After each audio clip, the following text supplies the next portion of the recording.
Good morning, everybody. How's everyone doing? Yo, Eric, good morning. Good morning, sir. Gay, hey, how's it going, guys? Well, how you doing? Hey, I know you guys are really starting to like my morning drive time voice, but I've got the COVID again. I can't get rid of this chest, face, whatever it is. I've been sick Wait, all. do we like it?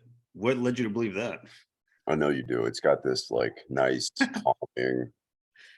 The 405 is going to be backed up this morning, guys. I'm on a trip to work. Oh, jazz radio.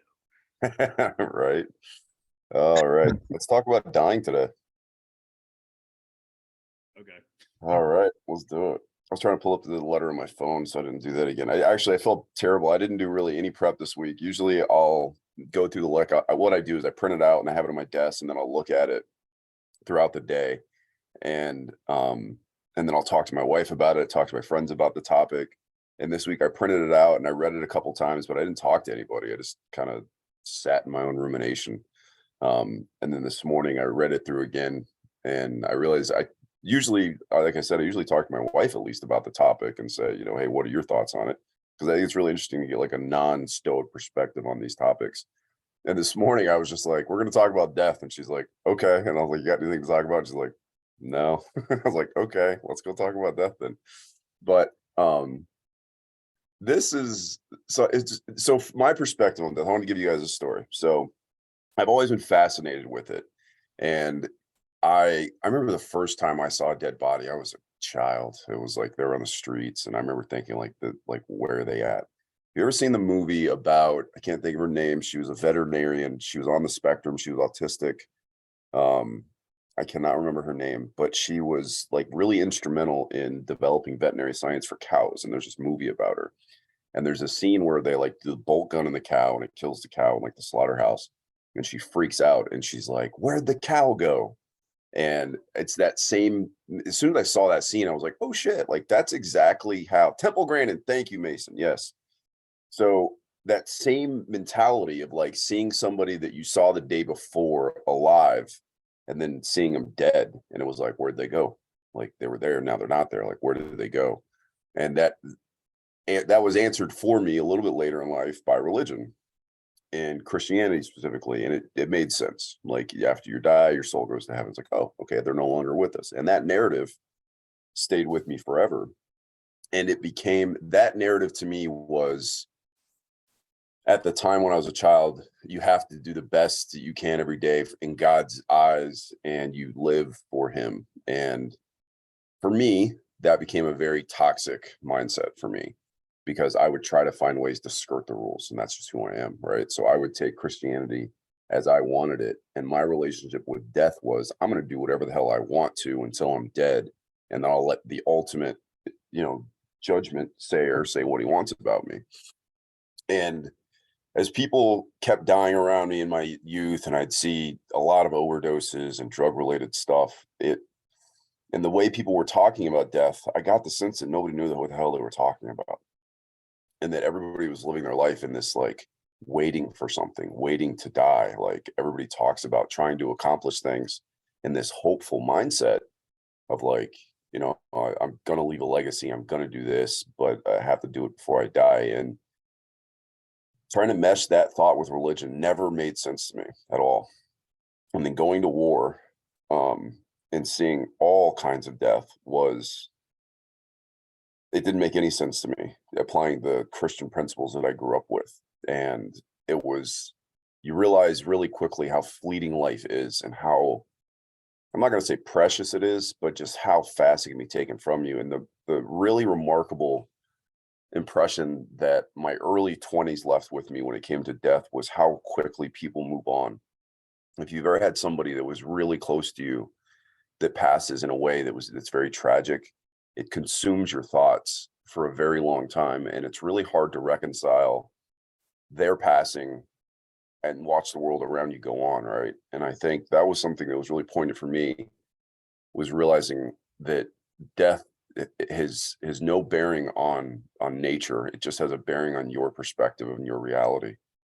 And so my relationship with the thought of death really became more of an appreciation of my own life because I recognized how precious life was in the sense of how easily it can be taken, and to live as much as possible in the moment. Do not, I have a, like, I should get a tattoo on my body somewhere of this mantra that you do not sit still, you do not be idle, you can rest, you can relax, but you need to live life and have an appreciation for the time that you have here.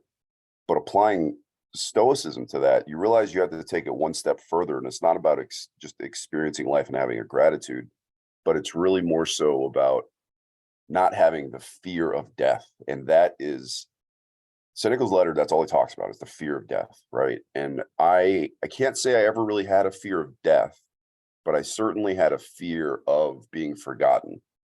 And I think a lot of people have a legacy mindset that can be pretty toxic, to think of, when I leave this earth, I want to make sure that I'm leaving something behind. Or, the idea, I lived a long time, the idea of, I want to leave this world a better place than when I found it. A lot of people have that mindset, and it's a great one to have, and everybody should, right? But you should leave your body in a better place than you found it, right? And I think that's what I try to do now, is I don't pay attention to anything else around me, because Seneca talks about death's going to come and you're not going to know it, right? Unless it's a really, like Braveheart kind of a death where you're getting your insides ripped out slowly. Death is going to come and it's going to pass, and you're never going to realize that it happened. So I don't live with a fear of dying. I don't live with a fear of anything, like, I want to get this done before I die. I want to accomplish this before I die. Now it really is just a constant appreciation for the time that I have, and memento mori of recognizing that it's going to come has shifted my mindset every day. Every single day that I wake up now, my meditation is clean slate. Congratulations for staying alive. You've made it here. And that sets me straight for the course of one day. And, that's one of the most poignant things that I would like anybody to take away from this conversation, is when they realize that y- I don't care what you think your priorities are. Every human being's number one priority is to stay alive, right? And Seneca talks about that. And it's like, you have to realize that nature is asking you to remain alive. That's your only job as a human being, right? Now you can talk about like procreation and community and things, but everybody's number one priority is to stay alive. To stay alive in this day and age, especially, is really fucking easy. He says in the letter, you need to eat and drink and stay away from the cold. But then the next line he talks about, you really just need to eat and drink. And those things can be had pretty easily. All of the other strifes and problems you think you have in your life, those are made up, right? So the nature just asks you stay alive. And that has to be your number one priority every day. And I have an actual sheet. It's a Google document that says Eric's priorities. And I've talked about this before, that I look at my life as a wheel, and the spokes in the wheel, and my family, me, my job, and my wife are my priorities. And I have them listed out, and each one has subcategories. But at the top of that document, I have kind of my mission statement, and it says your objective is to remain alive as long as possible. That's it. So when I check my objective, when I'm doing something, that has to be it. And that alone is, like, a parent of a toddler too. It's funny because I look at him now and I'm like, you're going to get these ideas and realize that walking on the edge of that, you know, that ledge right now is not good for your safety. And if you embrace that mindset that I need to stay alive, you also shed yourself of ideas of putting yourself in situations that could cause you harm that doesn't need to, right? Um, I was reading, one of my meditations this week was talking about, excuse me, was talking about avoiding strife, and how Teddy Roosevelt was known for this really honorable man in his speech, The Man in the Arena. And it was Ryan Holloway's meditations, and he criticizes that speech because he says, it is honorable to be the man in the arena and not be the ones in the crowd criticizing the man taking action. But at the same time, if you're in the arena and you're being caused harm, it better be in line with your purpose. Don't ever try to seek out harm just for adventure or anything like that, because again, your number one priority is to stay alive as long as possible. And when you lose that objective, that's when you start talking about depression, suicide, and things like that. And let's be real for a second. That's the name of the game. If you give up on life, if you stop going to work, if you stop showering, that's what happens. And you've probably seen at this stage in your life and your age, you've probably seen it happen to other people, that they just give up. In my profession, I see it all the time, and it's the saddest thing in the world. One of the most pointed things that I ever heard in my life in the last 5 years was a caretaker tell me that the reason that she sees most people die is because they can't get up from the toilet. They physically just can't lift themselves up. But then the sadder part of it, like that was poignant. That made me think like I need to get up, make sure I'm always moving and staying strong. But the sadder component of it was, she said, but it's not that they lose physical strength. They just lose the will to live. They lose their purpose and they just waste away. And that's what we're talking about here. If you don't get up every day and you don't pursue your purpose, your mind is going to shut down because you don't have a direction. You're lost wandering. And if you've, people always look at couples when they die simultaneously or really close to each other. I have a case right now where a guy, like they were in their 80s, he died on a Tuesday. Wife was completely healthy, died the next day, like broken heart. Guys, that's attachment. You look at that and go, oh, that's a romantic story. The wife, was so in love with her husband that her life was taken from her. Granted, she was in her 80s, she lived a full life, sure, but just imagine that mindset that you're so attached to somebody that if they pass, you don't have your purpose anymore. That is not a stoic way to live. Your life is your own. You have to get up and live it every day. You have to progress.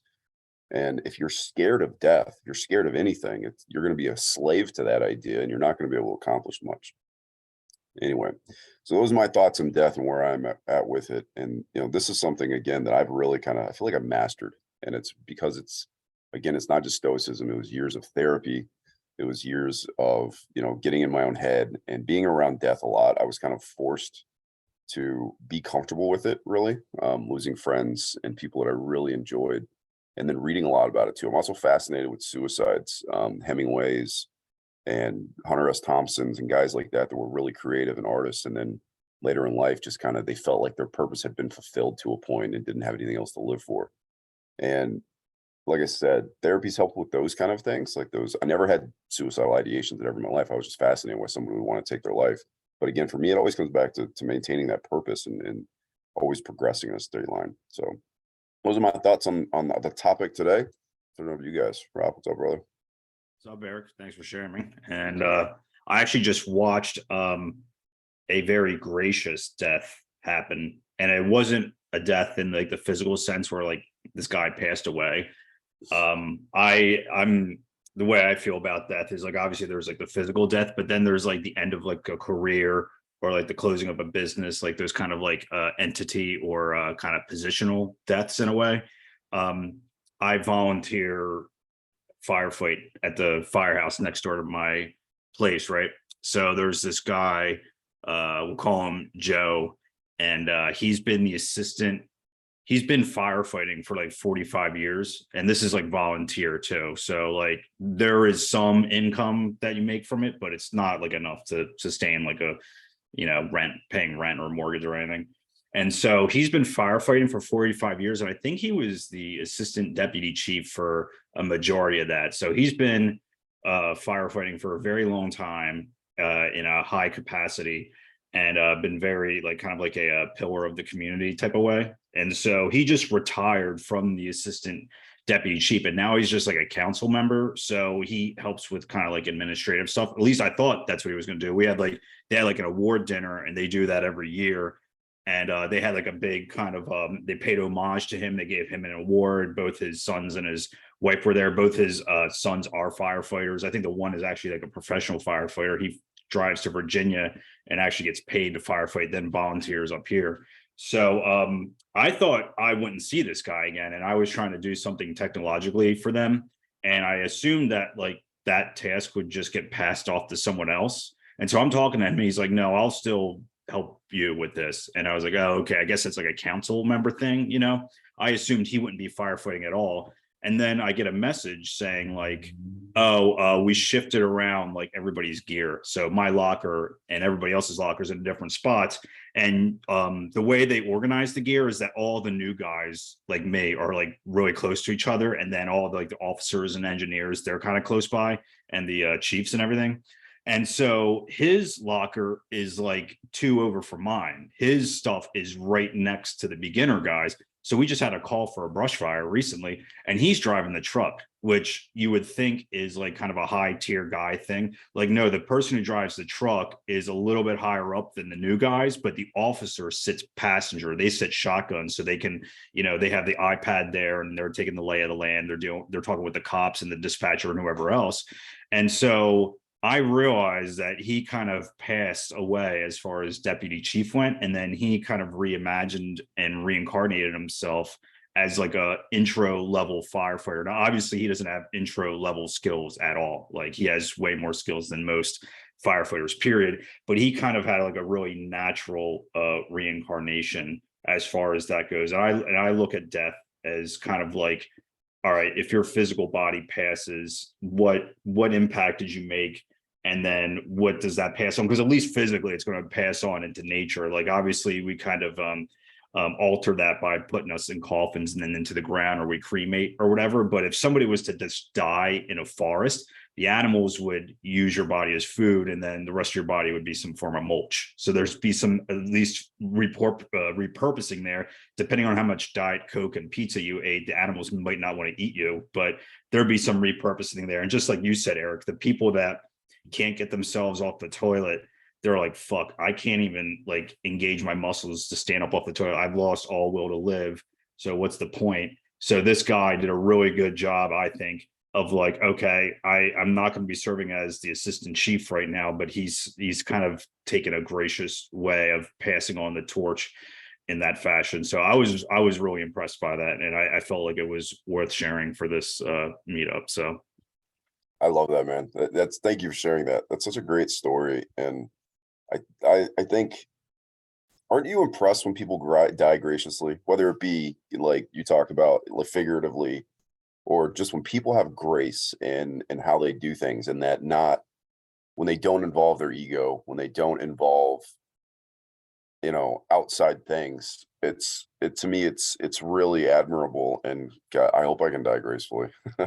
yeah, I do too. There's like a certain way of being graceful with passing that I appreciate, and then also I feel shame and pity for people who don't do it well. Like I think about how Brett Favre retired from football. That was really sad. I like, oh, he's coming back. Oh, he's not. Oh, he's coming back. Tom Brady did something similar, and then also like American businesses, like how just like they just won't let themselves die. So it's almost kind of like watching a zombie kind of like kind of continue, and maybe it shouldn't have. Maybe that business should have died, or that person should have retired more gracefully. So yeah, I feel both sides of that. I feel like the pride for that person, and then also the shame and disappointment for the other side of that. Yeah, I agree. And I want to touch on, after Mason goes, I want to touch on like it's something that I see in my job a lot, where people can't let go of that idea of their business, and they have to be physically removed from like conservatorships. It's crazy. So Mason, hey brother. Hey, it's nice to see all of you. I'm not sure that I totally agree with your idea of staying alive being the number one priority, like at every moment of your life. Um, I I'm a Marine, and I know that, what basically what I signed up for could potentially involve me losing my life. And I always think of how Marcus Aurelius always talks about how, you know, from my perspective, it seems that the number one priority is maintaining and striving for virtue in order to live a good life, because it's not really up to you how long you have here. You could, fall ill. You could, bullets don't have any names. You know, whatever one is fired could be for you. And, you could just have an aneurysm or a pulmonary embolism at any moment and lose your life, not for, lack of trying. And it's really not up to us. Like even the Buddha talks about how our bodies, we should regard them as clay pots, whether they're beautiful or not. Like all of that's not up to us, but it's just factual that they're fragile. And I think the only thing we really have control over is the way that we choose to conduct ourselves on the day to day. And while if we can, we should attempt to try to live a long and happy, healthy life. I'm not sure that I would agree with having that as the priority, because it's simply not up to us. I agree. It's not up to you. Let me say it this way. It is not up to you when your life is taken from you, right? Nobody has that control. Everybody is going to meet their fate. My favorite line in the history of lines ever is nobody gets out alive from this life, right? So it's going to be taken. And I absolutely agree with you, Mason, that we have no control in our death, but I would argue that we do have control in our life. And you have this goes back to my real problem with understanding exactly what is in my control versus what I can manipulate in my favor. So if, as a parent, if I put my kid in a bubble and never let him go outside and did everything I could to expose him to healthy germs and bacteria and do everything I could to make sure he lives the longest, healthiest life ever, it wouldn't matter if he got leukemia, he would die. But at the same time, there are things in my control that I can try to influence, and I could put him in that bubble or try to do things to help her to try to stay alive, right? But I think, and I say that in the context of it's everybody's priority to stay alive because again, and it's really almost in the depressive sense. So I think about it, the people that lose the will to live, that wake up and can't get out of bed. And having that conversation of what is it? What happens if you don't get out of bed? Your body will waste away kind of a thing. So your priority needs to be to exist and be, right? You have to be. You can't just expect the world to take care of you around you. You have to put some act in it. And for you though, Mason, you have a very unique perspective on this because your purpose is it's a very minute sample size in the grand scheme of the population. You're a soldier that has been tasked with protecting others in warfare. Warfare is very unique in the sense that a lot of people think that if you think about warfare throughout history, it used to be all encompassing. If you were in a community that was in war, you were going to be involved. There are parts of Ukraine right now that is involved in a war, but their life may never even see it. You don't even touch on it. But as a soldier, every day your life is going to be war. And you see that if you've been overseas, you see that some people's lives are unaffected at all by what's going around or going on around them, while other people every day they're embroiled in it. And if you see people that are embroiled in it, it becomes a task for survival. It is to wake up every day and try to survive. And even as a war fighter, I would still argue that your purpose is to stay along as possible to fight next to your brothers, right? It's not like you're ever going to give up the will. That is the most dishonorable thing you could do as a soldier is to give up, right? So that conversation alone, I think, gives credence to the idea of your number one priority is to stay alive. Beyond that, you have a whole litany of other things. But if you're on the battlefield, and you know this, you're not fighting for really a country or a flag or anything when you're sitting in that foxhole. You're fighting for the guy next to you. And the moment you lose that will, you lose it for them. And that is, I mean, we can have a whole conversation about this, but you know where I'm going with that. So I would argue that the number one priority has to be to just keep breathing, keep moving. I have to exist as a human being if I'm ever going to be able to affect anything everywhere or anywhere, right? So once I've met that objective, now I can go to my next one and what's my purpose. So while I understand death is never going to be in my capacity to control whatever, and that acceptance brings so much tranquility and peace, knowing that that door is going to shut, the lights are going to turn off, and I'm never going to know what happened. Hopefully, right? Hopefully, no, you don't die that Braveheart death and get to watch yourself die. Or maybe you do when you enjoy it. Either way, as a Stoic, you need to love both processes, right? But again, I'd argue that if you lose that will, you make that decision one day to go, I'm not going to get up. You've lost your objective as a human being because every day you may never have that choice. I hope nobody has that choice. I hope everybody, dies at 100 years old and gets hit in the back of the head or, the back of the neck by a stray bullet or something. But people do have that choice. There are people out there right now laying in bed saying, I don't want to live. Their girlfriend broke up with them. Something happened. Their husband of 30 years died or whatever. They're having a conversation with themselves right now saying, I don't want to live. I don't want to do it. And they've lost the number one objective in life. That's what I continue to argue. But I agree with you 100%, Mason, that you cannot at all think that you're going to control when you die to a point where, again, you'd be that parent, lock your kid in a bubble or something like that. That's not the way to live. We know that. Stoicism is going to tell you that that is not a fulfilling, fruitful, that is not a virtuous life, right? So if you're living a virtuous life, and I mean, think about that for a second. If you have to live a virtuous life and the virtues of the four pillars, I think you can find, that idea in those four pillars of your priority has to be to live, because that if you don't satisfy that first box, if you can't check off the first box of being alive, you can't do anything else after that. You can't be a good brother. You can't be a good spouse. You can't be a good human being, right? Well, these guys are great to us because they left us wonderful words. And as much as I love all of you, I don't think the next Senecas in this room. I hope they are, but yeah, I don't know. I will say this though, Mason. I really appreciate you saying that because now I'm thinking about it, and it's a great, I think, exercise to go through and and really examine, is it the priority that we should all hold true and universal? And don't you think, kind of like, as if you had like the sage stoic, it would be something that they would say, like, well, you would never have to think about it if you were a true stoic, right? You would just live your life virtuously, and it would be something that you would never consider, because if you're talking about what your ultimate priority is, it's to be virtuous.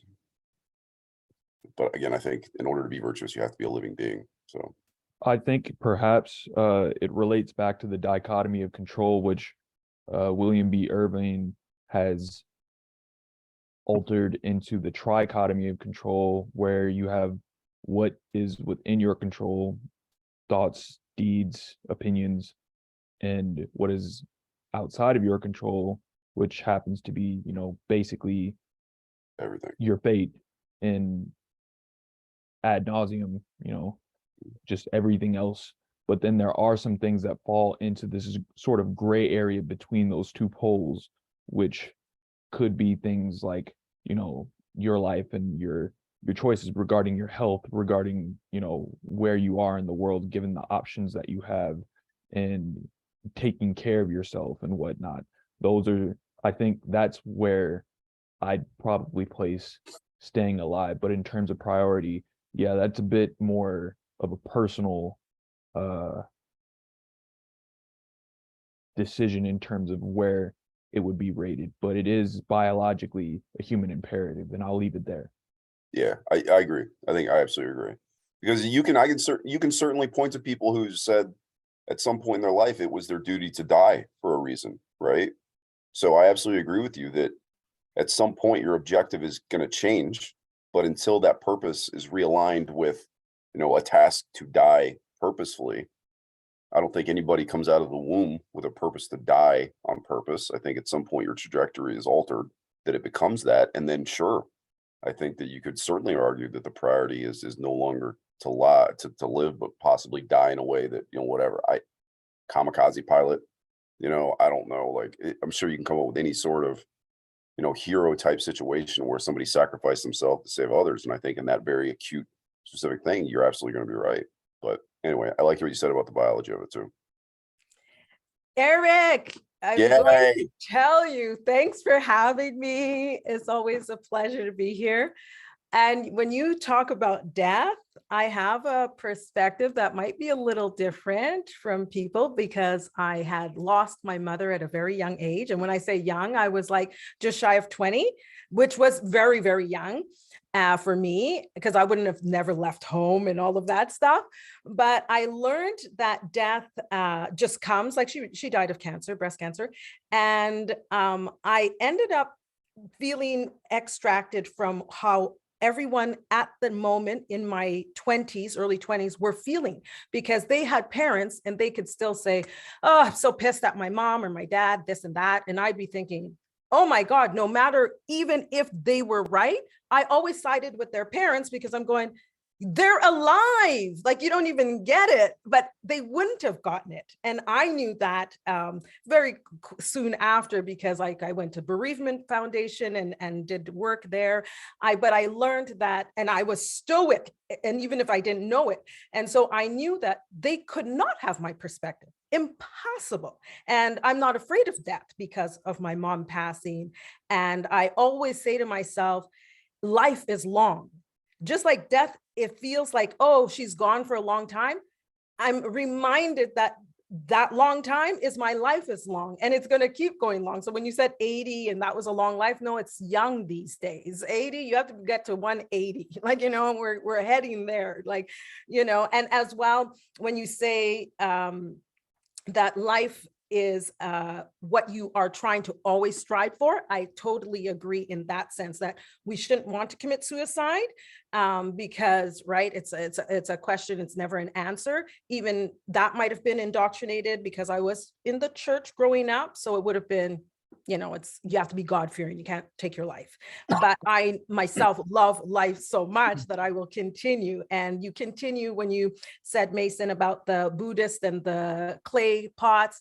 In Japanese, they have a word called kintsugi, which is when you take a porcelain cup and you break it and then you fix it, it makes it have more value because you fixed it. So that's that concept that I think of. And when Eric says Braveheart all the time, I'm going to botch this, but it goes at the end when he's trying to convince everyone to fight. He goes, Alba Kupa, you might take our lives, but you'll never take us for free. So he wants freedom. And if you're going to want freedom, you're going to have to fight. It might cost you your life, but that's the only time you're trying to go in at it on purpose, because you're going to maybe die like a Navy SEAL, but you want to preserve life. So as many people that can stay alive, you're going to risk life for life. Yeah.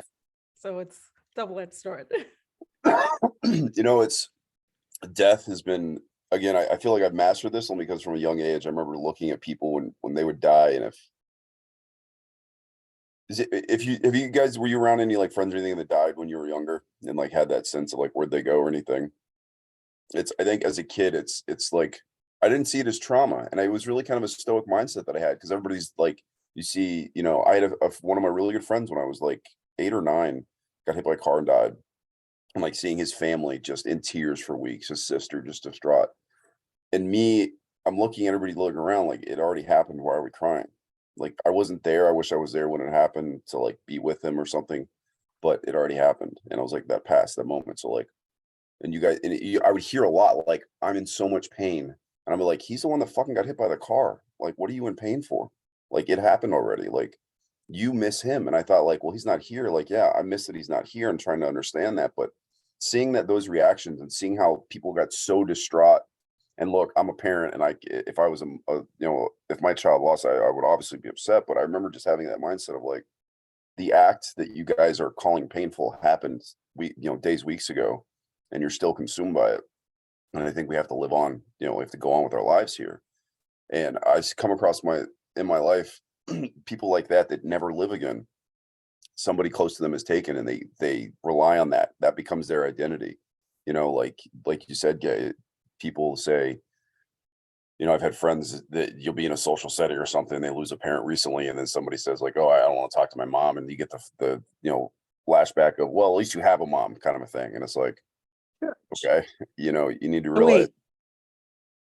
Hey, Melinda, it's that idea that's like, they're not there anymore. You rented the time that you had with them, so appreciate the time that you do have.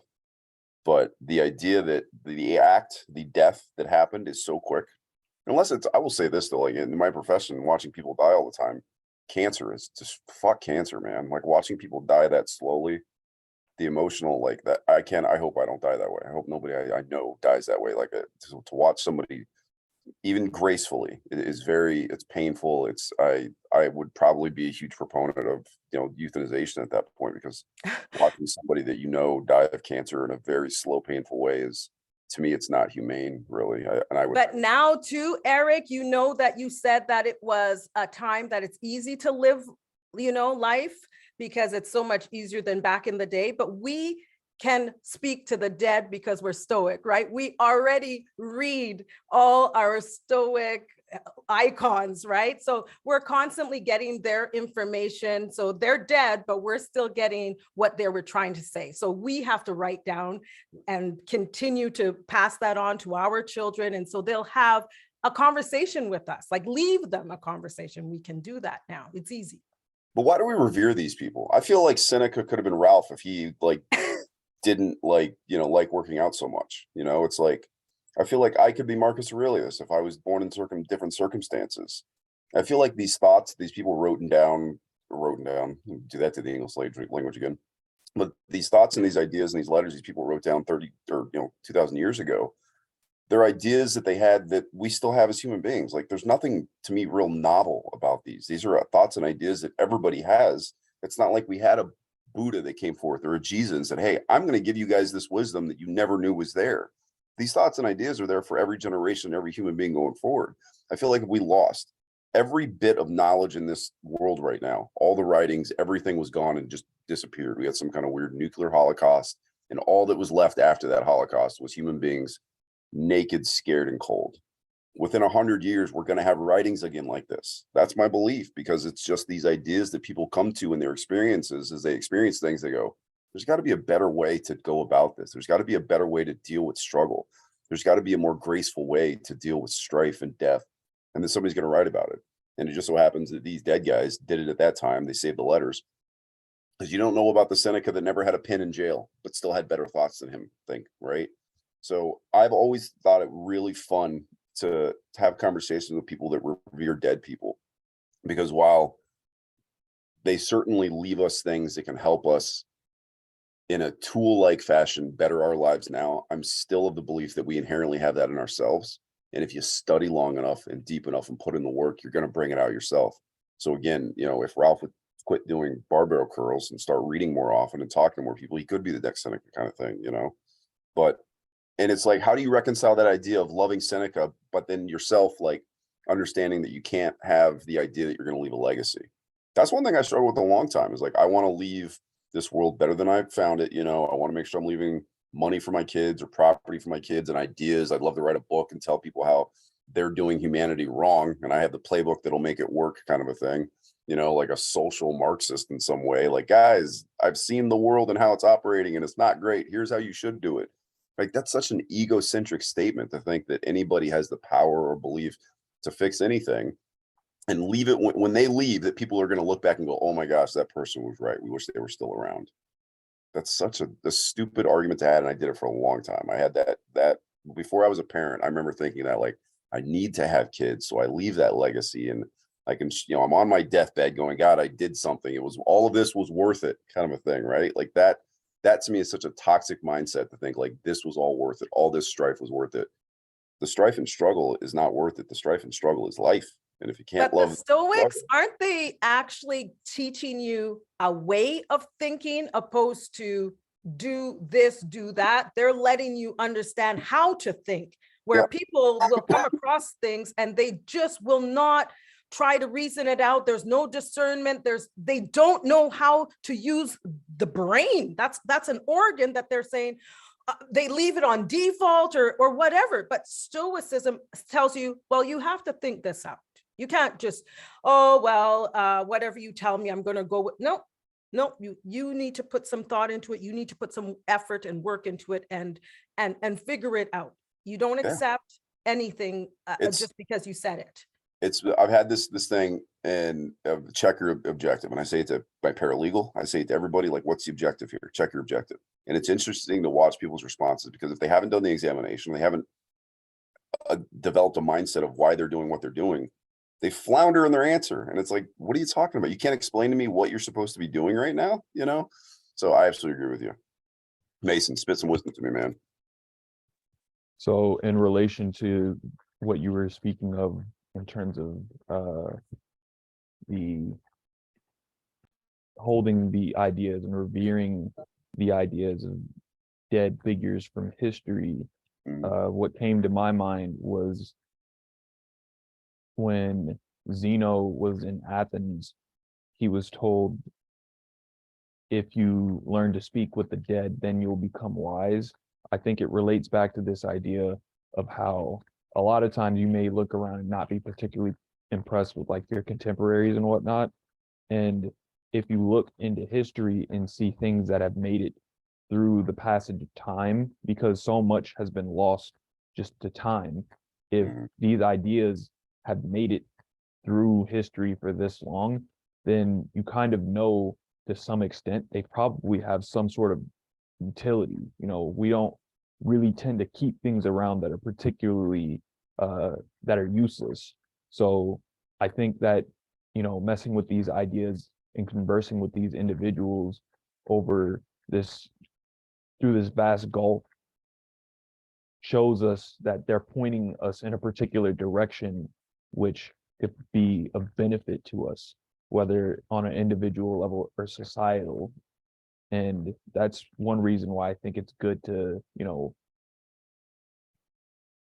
not necessarily revere, but to consider the people who have come before us, like the Stoics, because you're right. This is timeless wisdom, but if it's so timeless, there's no need to reinvent the wheel. Yep. It's already been done. Yeah, I agree with you. I think you're absolutely right that I guess I would say, like, revere the ideas, not the men, right? It's you're absolutely right that And I tell people all the time, Stoicism is the one damn concept that I've yet to find holes in. The closest thing that I've come to it is trying to decipher intimate relationships, but that's it. And sex has the, you know, Rufus argument of it's only for procreation, and then the other arguments of it fits squarely within moderation. Besides those two things, sex and intimacy, I haven't found holes in any avenue of stoicism at all, right? And so just like you said, Mason, these are things that, like, these are words that have been around for 2,000 years, and everybody's come along and tried to poke holes at them and find, you know, flaws in their logic. And good luck, keep going, because you're not. And look, as somebody who's gone through a, a childhood of Christianity, and then when I got in the military and started fighting religious wars, I started taking every college class I could on religion, and I needed to understand. And at that point, I was like, guys, we're all telling the same story. Everybody's got the Christmas story. Everybody's got the reincarnation story. Like, religion is not the answer for me. And then because I could find holes. I feel like religion, you can find so many holes, and it's hard to explain things. Buddhism was like, all right, I got this. This is kind, but I found a couple holes. Stoicism, I'm like, show me the holes. Absolutely. So it's like, whether Seneca's name was Seneca or Mark, he wrote it down and it makes sense. And I know that, again, like I said, using the idea of a nuclear holocaust, we lose all this shit. Mark's going to come along again and write it down because it's logic and it just makes sense. But we need to pay attention. And here's the other thing is I love, because I made the comment earlier that if we were, you know, left without the devices of modern technology and we were able to study in a cave somewhere in a hut and have all of the, you know, resources we need, that we would have another Seneca. But I love reading these guys because that they did have that life. They were afforded the time to study and be these very cerebral people. So thanks for doing it for me, guys. I can go drink a beer now with my friends instead of staying at home reading the rest of the day, right? So there's certainly a point to that. Like, I'm a lazy stoic compared to what Seneca was, right? I mean, that's just how it is. So I totally agree. What do you guys think about the idea, though, of that legacy type thing, that people live with that idea that they're working and living and amassing personal wealth and material possessions, and the idea that he who dies with the most toys wins, kind of a thing. And I think in American culture, especially me, like growing up in the 90s, and like I was growing up in Southern California with a foster family. I actually lived in the same neighborhood where Real Housewives of Orange County were filmed, and like my family was doing. My dad worked for Oakley. He was one of the first employees of Oakley, my foster dad. So we had this massive house and boats, and I'm playing ice hockey in Southern California, for crying out loud. That gives you any idea how wealthy we were. And like, life was just perfect, like money everywhere. It was insane. And that mentality of, you know, he who dies with the most toys dies the best. And like watching all the neighbors like get a boat. And then my dad was like, oh, he's got a bigger boat than me. I got to get a bigger boat. And it's like, your wife hates you. You don't talk to your kids. Like, what are you doing with your life, kind of a thing. And I feel like that idea in America of like material possessions and bigger trucks and bigger things and more money. And it's like, guys, go walk in the woods, like go spend more time in nature. Like Seneca talks about in his letters, the idea that being impoverished is the way to go, right? So why the hell would you ever have that? Go, Ralph. Yeah, that's a good question. I think to myself on that, and I think that people in general can sometimes want to go for higher status. As far as evolutionary relationships goes, it seems like the men with the higher status has the most opportunity for mating. So I think it's just drilled into at least men's like instincts to be like, all right, if I have the biggest truck and the biggest house and the highest income, I am top status. And therefore, because I would imagine that like Will Chamberlain had a lot of romantic partners because he was the best basketball player at like a new sport. And I guess Bill Russell was like number two, but just the way Bill Russell was the best player on the best team, but Will Chamberlain was the best player overall.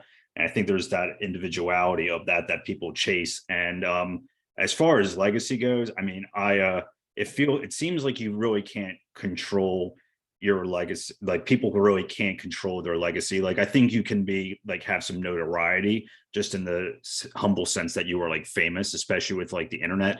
But it seems like that there's very little control about what happens after you pass on or retire. And people try to manipulate that, but usually it just becomes like this odd zombification, or maybe things come out and it gets really popular. Like I was watching I watched what was I watching? Oh yeah, the Room, I think it's called, is like a movie that's like really bad and it didn't make any money, but it became one of those good bad movies. So after it like got out of theaters and was on DVD and shit, and then I think got to like whatever streaming service, it had like a resurgence because it was like, oh, it's a popular bad movie, and then they remade it, but with like A-list, I think James Franco and other, no, not James Franco, but I can't remember the actors that were in it. So that was a movie that essentially had its time, but then came back. So when they made that movie, they had no control over the legacy.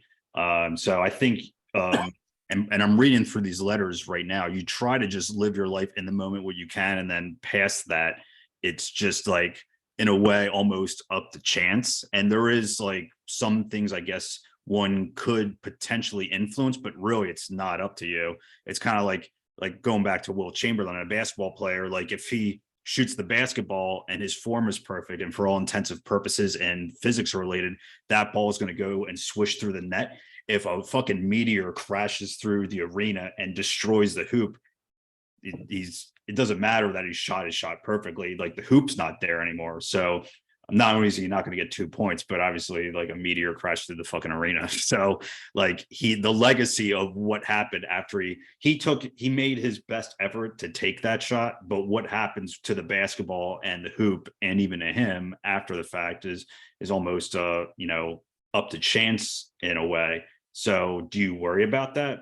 I don't think I want to worry about that shit. I've worried about that shit in the past, and it's led to nothing but turmoil for me, trying to like extend life or have some sort of control beyond the shot that I shot. So You're absolutely right. I love that analogy. Like I feel like I could talk about that forever. Like as a stoic, if like a stoic basketball player, like do you have any control after that ball leaves your hand? Because you're right, a meteor could come through, but it's a fun little mental exercise to go through. All right, here's my cautionary tale.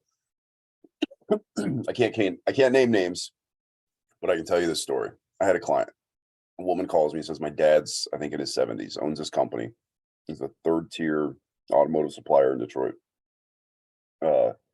Revenues of like 60-70 million dollars a year. Big company, like 200 employees. And dad's net worth is like 14 million. Got a couple trusts. And she's calling me because the dad won't step down. He won't retire.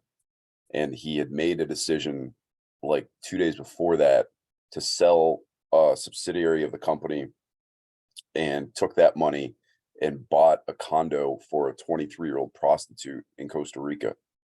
And she's like, he's going to do it again because he's got another woman in Miami that he wants to take care of. And she's like, he's selling the company. Like, these are my inheritance and all of these things. And, as a stoic attorney, I'm trying to tell her, like, well, it's not really your money. It's your father's money, whatever. But still, the idea was that this guy, so when I called him, he said, what you'd expect. This is my company. This is what I built. I can do what I want with it. I said, you're absolutely right. But what he was planning on doing was he had this grand master plan of essentially shutting down the company over a couple of years, taking all of the profits and just spending everything on the people that he loved. Like he had this very nice delusion that he was going to give all the money back to the people that he loved the most. Just so happened they're all hookers. And he thought he was absolutely right. And he was within his purview to do it. It was his money. And I had to tell him, you're absolutely right. But he was losing capacity. He was being unduly influenced by this idea of his legacy and what he could do with it. And he would not step down. He wouldn't relinquish control. And I hear these stories all the time, but to watch it in person and have conversations with people that are actively holding on to it. And this guy was like a pillar of the community. Like he's just somebody that he's going to get his face painted somewhere, kind of a thing. But to watch somebody act so petulant and so just emotional and driven by his ego was just sad to watch. So it's the idea that, if you're going to die gracefully, you need to know when to step down. You can't be Brett Favre. You can't be Teddy Roosevelt. Teddy Roosevelt went back and asked Woodrow Wilson if he could fight in World War One. It's like a 59-year-old man. Like there's honor in that, but you're not serving your brethren. Mason, don't go out there and fight when you're 59. You're not going to be able to run next to your brother, right? Like you got to know when to step down gracefully. You got to know when to call it quits. You got to know when your purpose has been fulfilled and you need to find a new purpose. You got to know when to, die gracefully. And that idea that you could not relinquish your ego enough to think that when I die, you know, that other people's lives are going to be better because of like what I've given them or something like that was just such a weird thing to go through. So it's my cautionary tale to know when to step down, know how to die gracefully. And if you are a multi-million-dollar person at 80 years old, don't call me again. I don't want that case ever again. It was so sad. It's That's a real. weird thing. I wonder, like, I think that me personally, I was very much like, and I still feel like this, not as much, but I think if you're like really, really scared of death, or you're completely like too much like, I don't give a shit about death, like if you feel one way or the other on either extreme, there's something up. Like, so maybe your client, he worked his ass off and it sounds like he did very well for himself.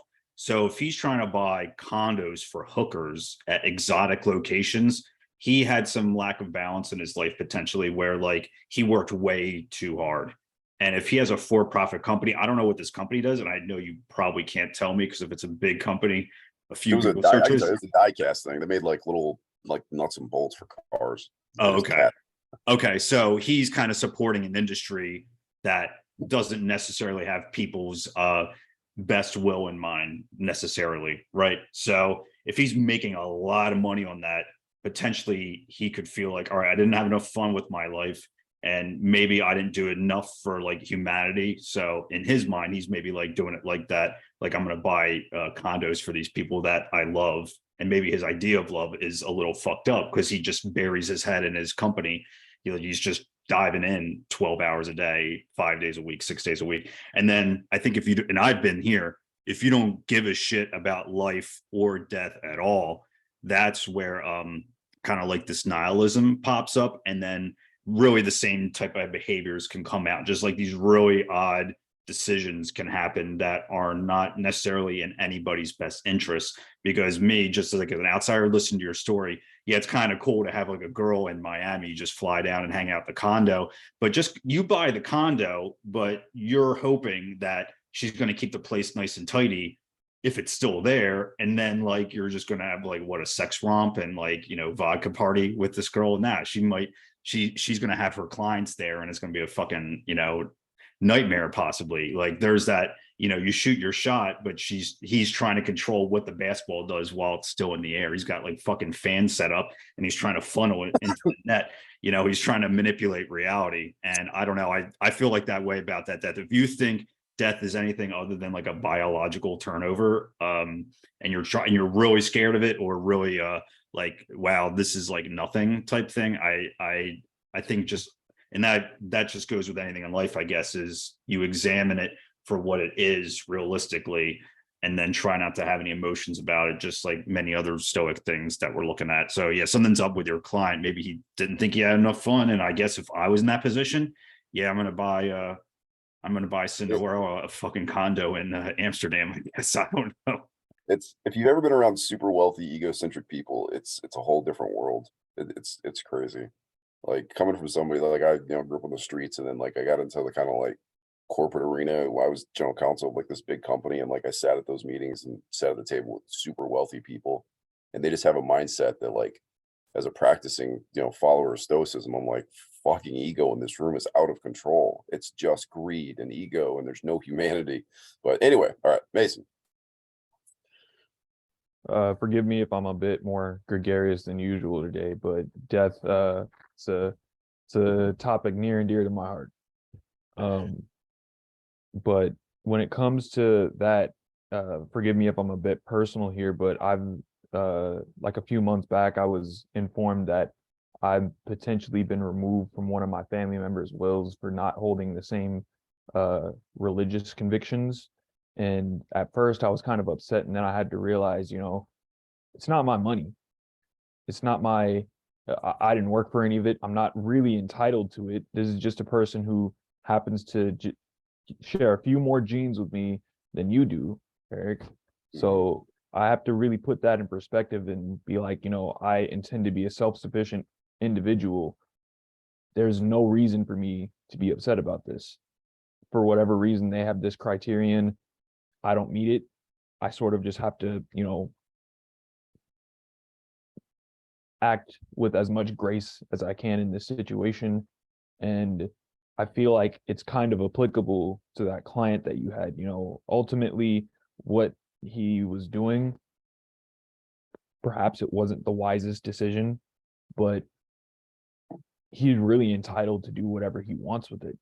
And he's, if that's how he wants to go out and whatnot, like I've had to consider that, with my life, eventually I'm not going to be here anymore. Whoever this person is who's, cut me out of their will and whatnot, they're not going to be here for that long. It's not even soon enough. We won't be here, and everyone who knew us won't be here. So it's like it didn't even happen eventually. So what's the point of me, being upset about it? What's the point of me being mean to other people about it? It's not up to me. And sometimes that's just the way it is. Mason, that scenario you gave me, that's my job. Those are the conversations I have with every day. And as somebody that daily practices Stoicism, it is increasingly difficult for me to bite my tongue with clients a lot, because what you're saying is the conversation I need to have with them. And I tell this story all the time. I give this line all the time, that as a lawyer, when I first started, I did divorces, and now I do probate. And I'm a veteran, and I can tell you that I've seen people at their absolute worst in divorce cases and probate litigation, because in divorce cases they're fighting about their kids and they'll go crazy.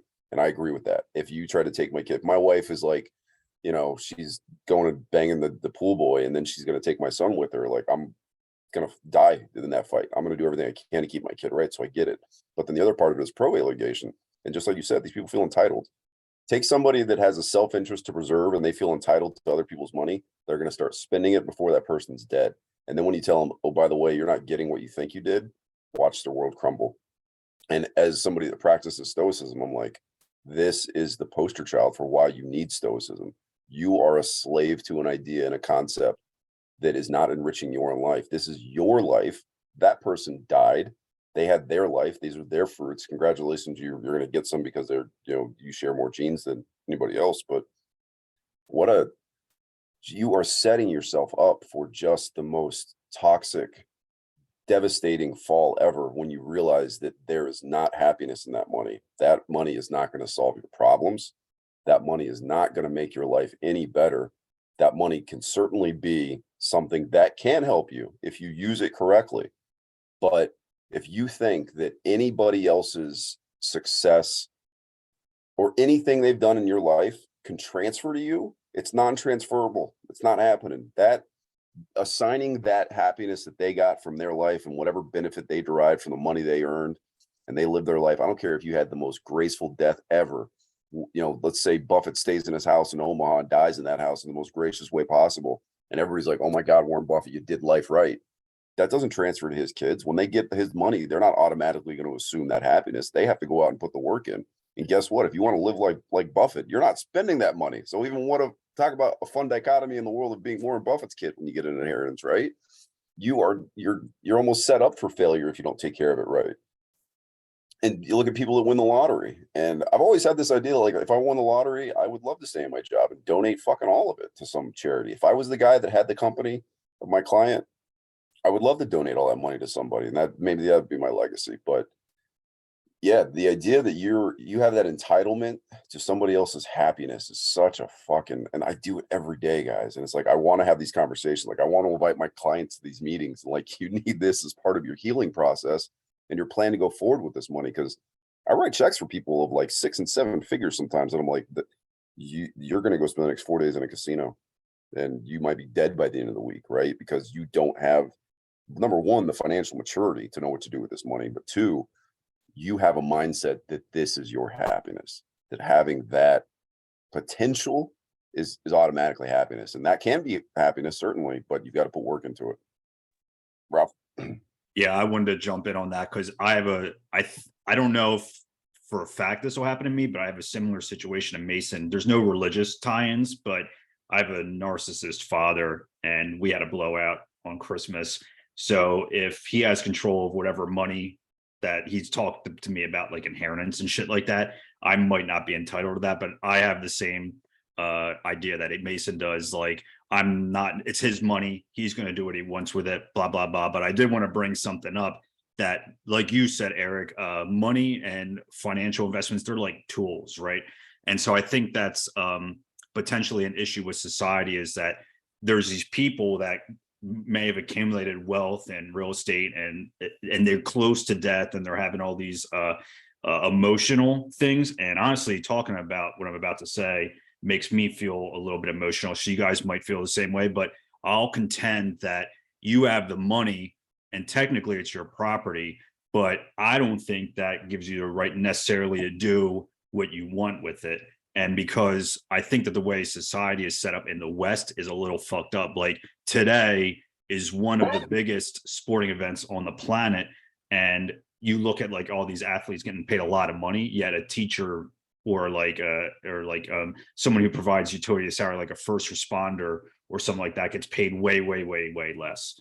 And so I think when you spend money, you're kind of voting on what you want to happen with society. And I create this analogy in my head where a dollar is a hammer. So like, let's say I go to someone's house and they have like like 10,000 hammers. And I'm like, you know what? You need more hammers. I'm going to trade you these hammers for this service. Well, I don't really need hammers. They wouldn't take them, but everybody will always take more money. So somebody who needs a hammer, I might not give it to them because they don't have the thing I need. But as far as like the whole good of society, maybe this person needs this hammer and they can just have it. Where in life, like, people try to control what happens after death with money. All right, you get these resources because I feel like you deserve them in a way. So I think in death, but also just in transactional in general, we pass on that dollar or these resources, and then it can really skew what happens in life. And like you said, Eric, like Warren Buffett, when he passes away, if his kids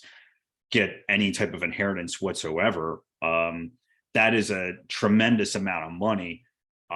Have they earned it? Has Warren Buffett really even earned it? Honestly, like, I don't know what, Berkshire and Hathaway and, how equitable they've been, but whether they deserve it is up for debate. And it hasn't created like a vortex of almost like of wealth distribution fuckery in a way. I couldn't think of a better word, so I'm just going to use fuckery.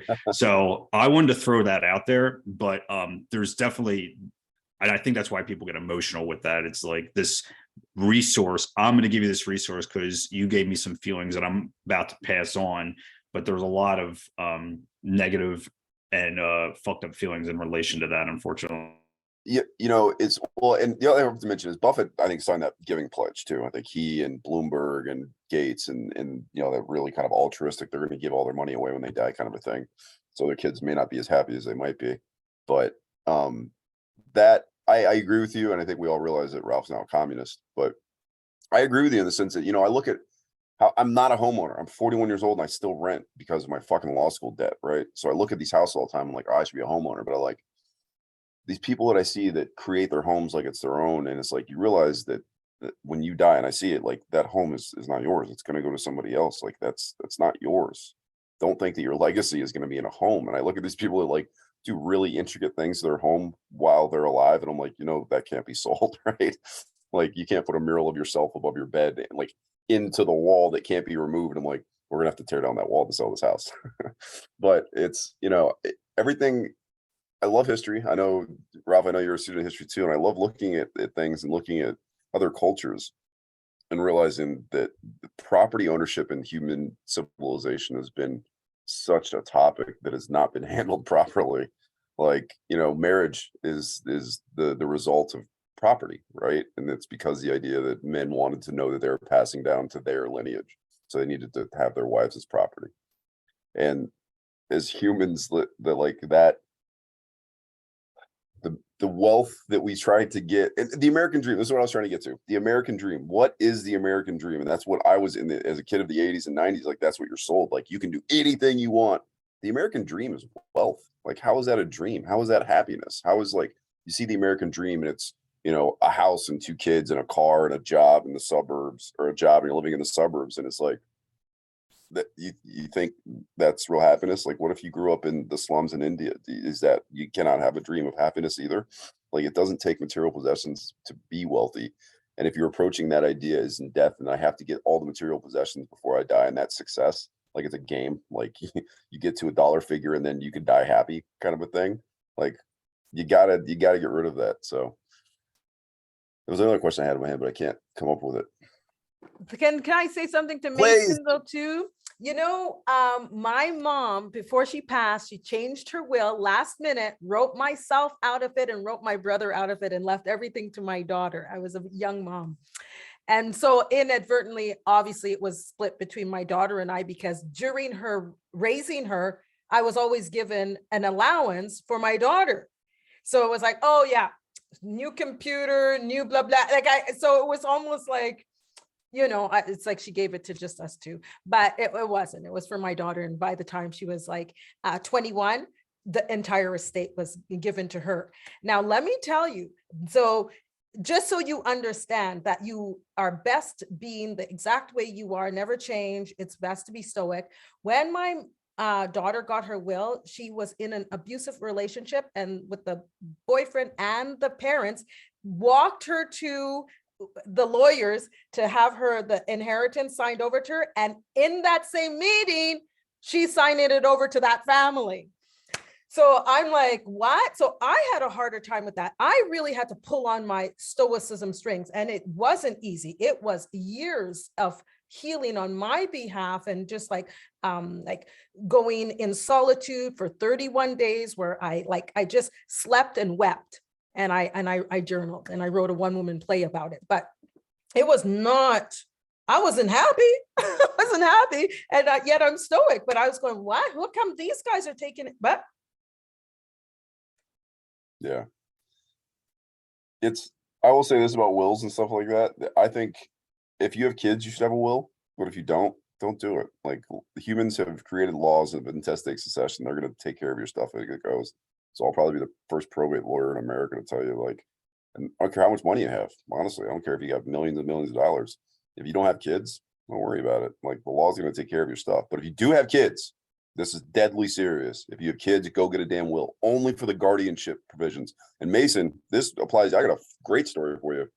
Military guy has a kid, like, with his hometown girlfriend. She's home in Mississippi. He's off in the Navy, goes to war, dies. He had the form will that they make you sign out, right? Like, before you go off to war, like, who's going to watch your kid or whatever. And he didn't have anybody. He'd left it blank.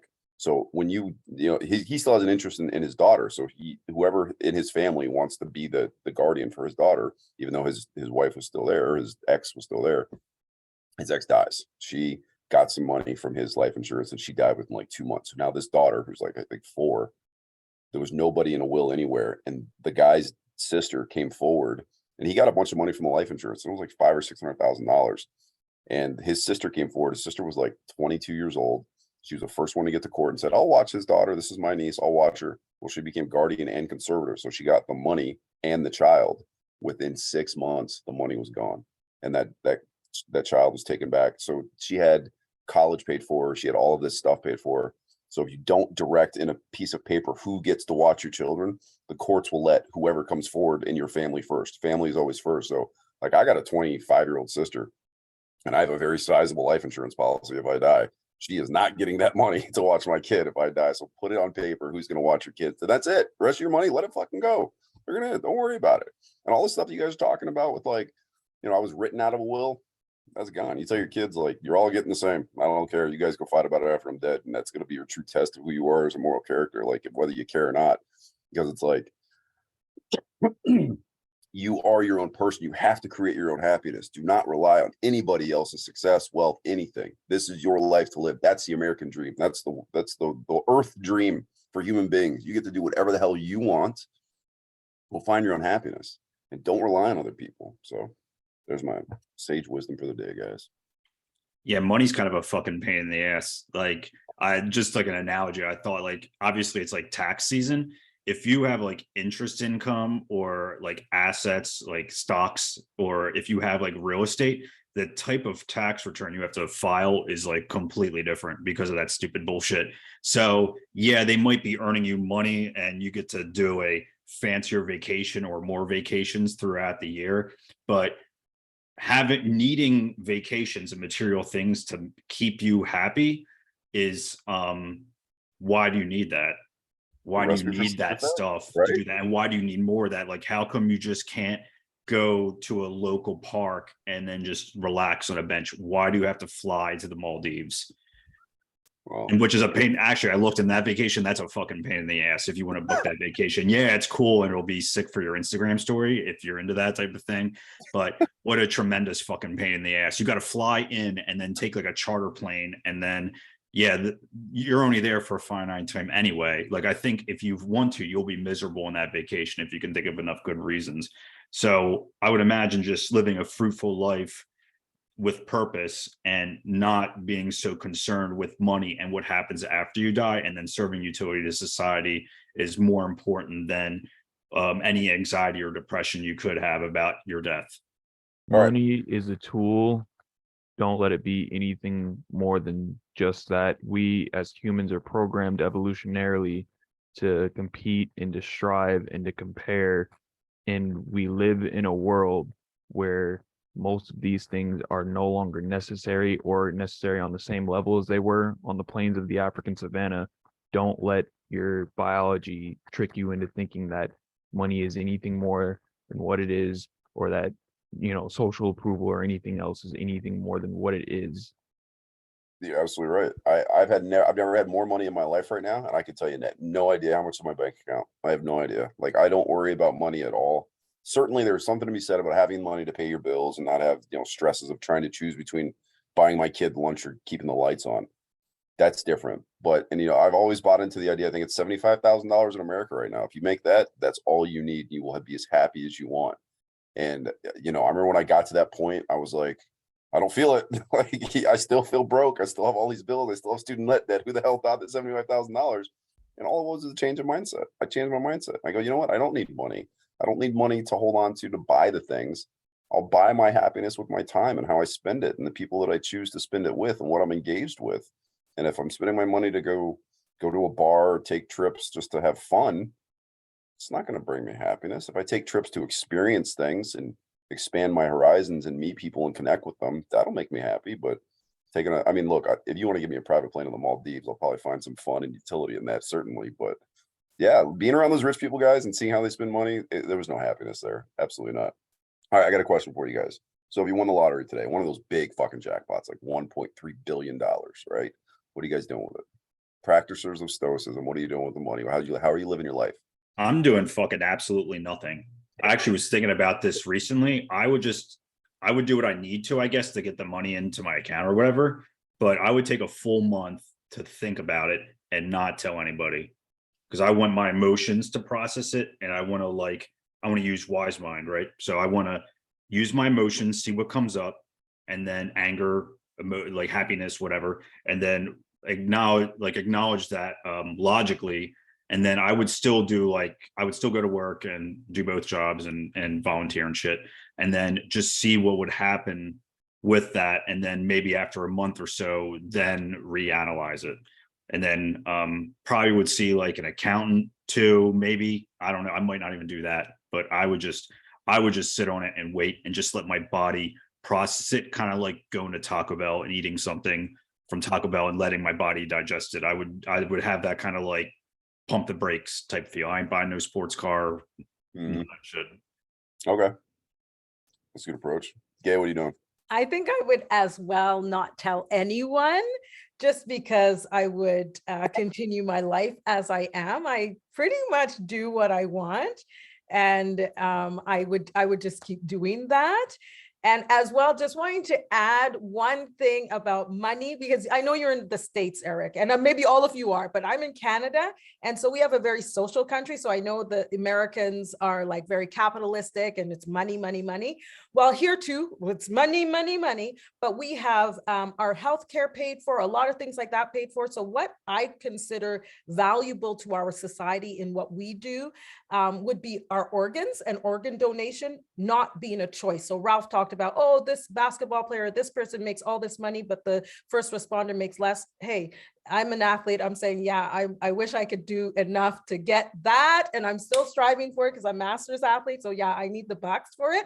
But I would just say our organs, if we can save lives and we know we can, and we just choose not to because we want all of that to be decomposed by the animals. We want all of that burnt in the whatever urn that cremates us. I'm saying that's not that stoic. All right. All right, Mason, what are you? It's funny that you mentioned this. I was talking about this with someone like a night or two ago.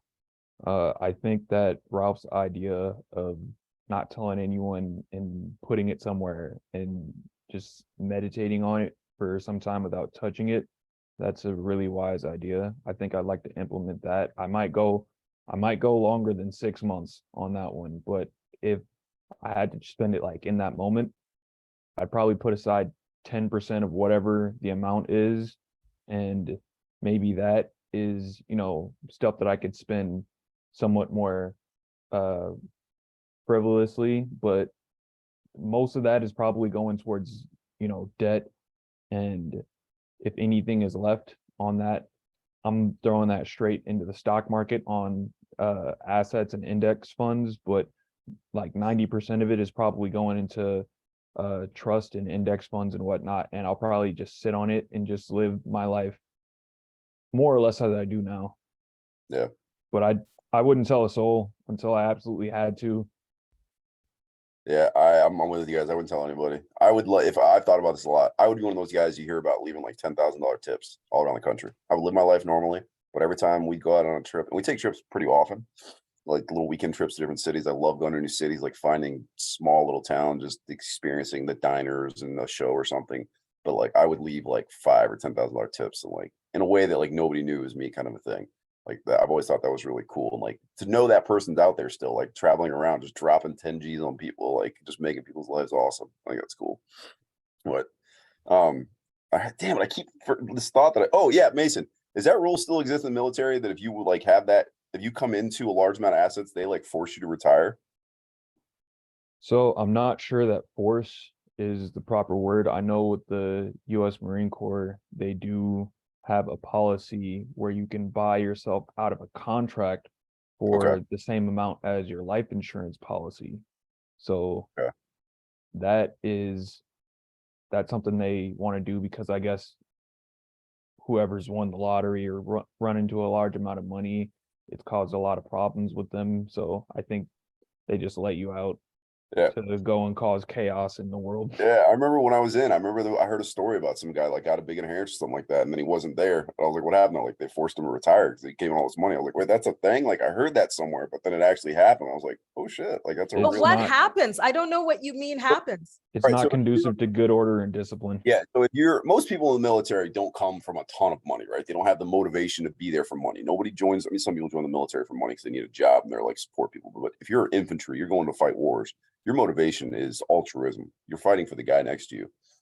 But if you come into a ton of money, and I think that this idea is that you're going to be thinking about that money and how you're going to spend it. Your life trajectory has changed now. Like your motivation for while you're there possibly has changed, knowing that you got this money sitting there and you may spend it, or when you're home on leave, like how you're spending your time or unduly influencing those around you. Like I could think if one of my boys, like we came back from a deployment and like they told me they had $1 million in bank account, like we're going to Jersey City and we're going crazy if I'm a 20-year-old kind of thing, right? And that's that, like you said, that's not good for order and discipline in the unit. So I think it's that idea that like you need to keep your soldiers hungry and you need them to, fight for each other rather than fighting for the money in their bank account kind of a thing. So I get it. I remember like when I heard it, I'm like, oh yeah, I totally get that. I don't want to be fighting next to this guy who's cowering because he wants to get home to his money.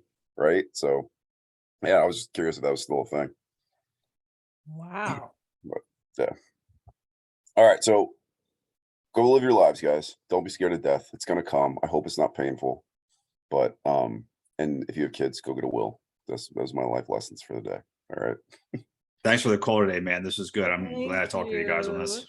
Yeah, That's I'm glad you guys. wonderful. All right, guys. Have a great day. I think. Wait, who you got in the game today? I'm going Chiefs. Chiefs. Anybody else? Chiefs. Nobody cares. All right, I don't care either. All right, guys. Have a great week. We'll see you next week. All right, see you. Bye. All right, see you all.